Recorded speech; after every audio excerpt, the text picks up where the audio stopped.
The Prime Minister gives advice to some tech-savvy young girls. Sustainable community development in St. Joseph as it prepares for Vision 2020 regathering. A severe battering for the Bahamas by Hurricane Dorian. And in sports, the Windies humbled inside 4 days in the second test against India. Broadcasting from our studios in the Pine St. Michael, this is CBC Newsnight, starting now.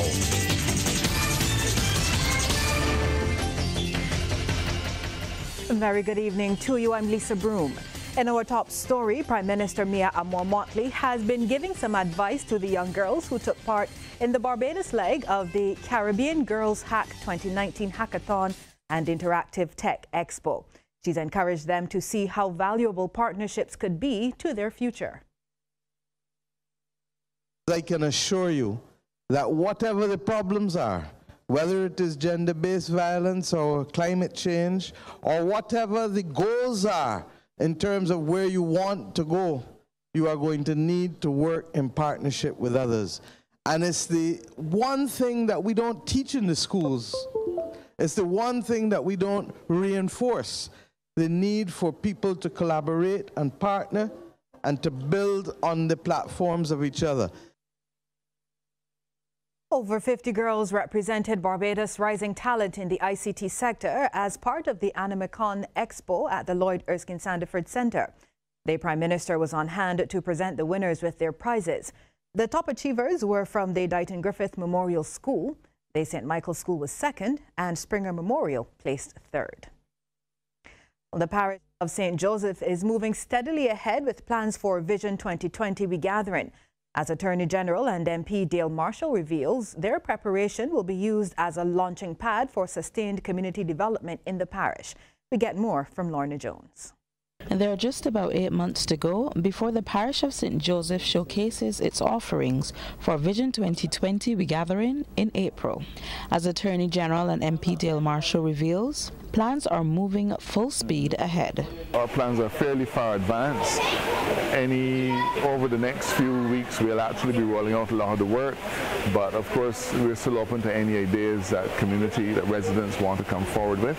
Mr. Marshall says many activities are being planned, including some that will focus on fishing, food, and even fine art. One of the things that we think has been neglected is our fine arts. We have a lot of people in St. Joseph who are involved in art, but somehow or another they feel that people in St. Joseph are not interested or don't buy art.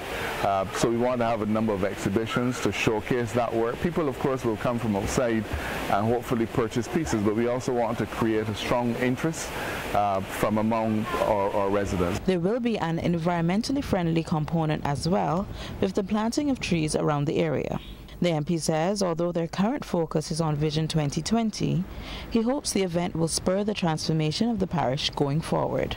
This is more than about Gathering 2020.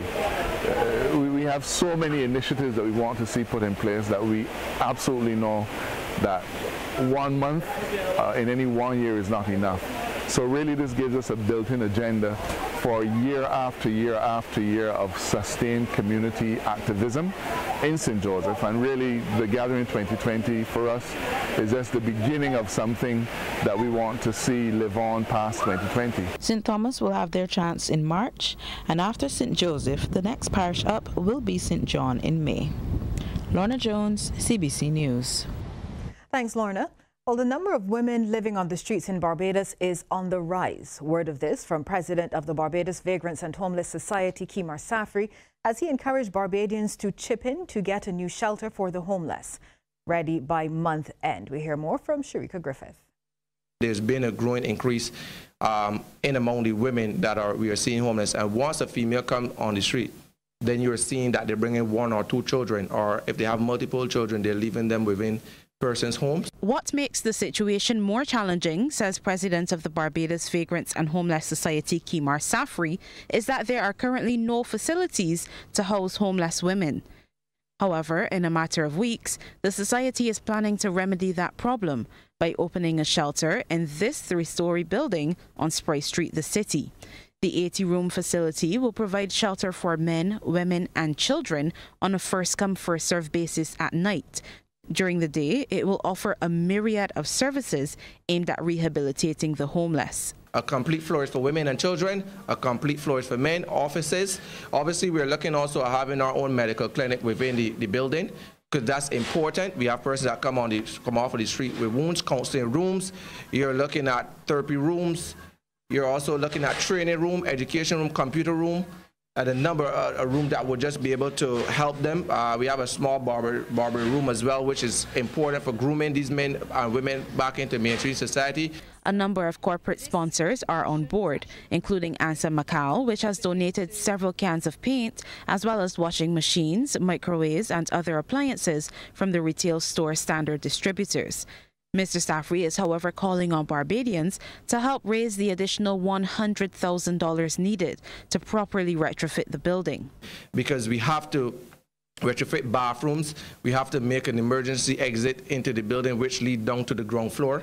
We still have to look at painting the building, but Berger has that covered, so just letting you know, but that still has to be done a part of the work. We still have major, the glass is around, so we have to put in wrought iron throughout the entire building. The shelter is scheduled to be officially opened on October 21st. The society then plans to launch an aggressive fundraising campaign to secure the $1 million needed to purchase the building, which is currently on a 3-year lease. Sharika Griffith, CBC News. The science of weather forecasting has again come under scrutiny, this time in the wake of the unpredictable tropical storm, now Hurricane Dorian.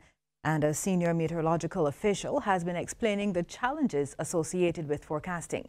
The issue was dealt with during last evening's CBC TV program, The People's Business, which examined the topic, the impact and aftermath of Tropical Storm Dorian.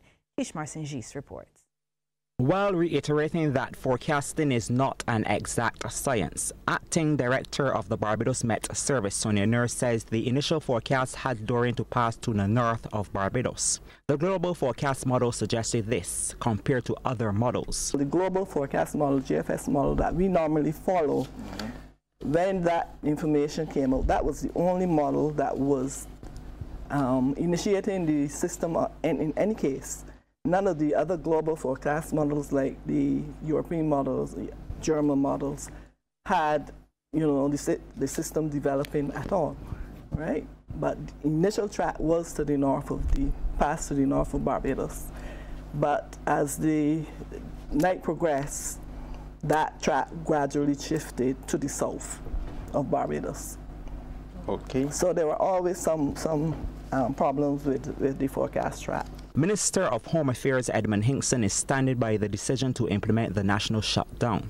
He, however, raised concern with respect to the state of preparedness of Barbadians. We are not fully ready.